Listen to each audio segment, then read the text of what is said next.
why don't you read a little portion of Leaden Skies for us? Okay, well, and I'm just going to read right out of the opening, which is when Grant comes to town. This is the start of his 5-day visit. And actually, they had horrible weather during that time in the summer, hence the Leaden Skies.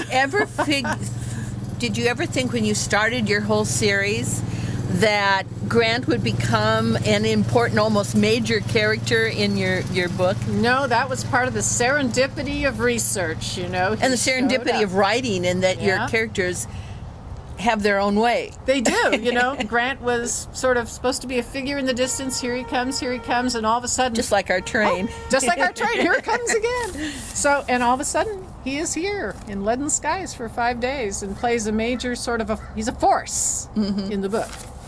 Okay, so this is the chapter 1. The date is July 22nd, 1880. When the summer storm arrived late that afternoon, it was hailed as a blessing.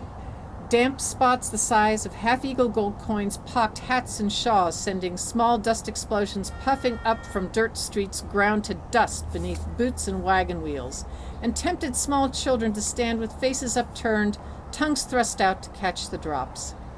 Many who lined Leadville's overheated streets hoped for a glimpse of Ulysses S. Grant arriving for his 5-day visit.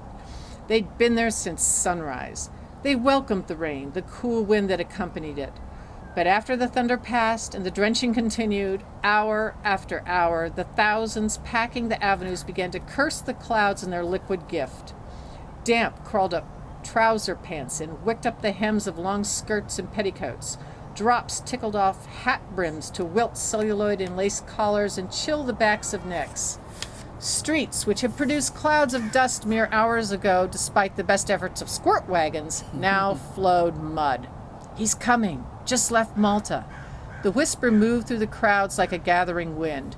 Ears strained to hear the faintest of train whistles over the murmur of voices, the snort of horses, the shouted instructions of those preparing the parade route from the point of disembarkment to the hotel where unconditional surrender Grant and his party would stay.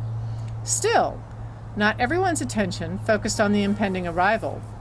In the red light district of Leadville State Street, rain conferred anonymity while darkness stilled the voice of consciousness.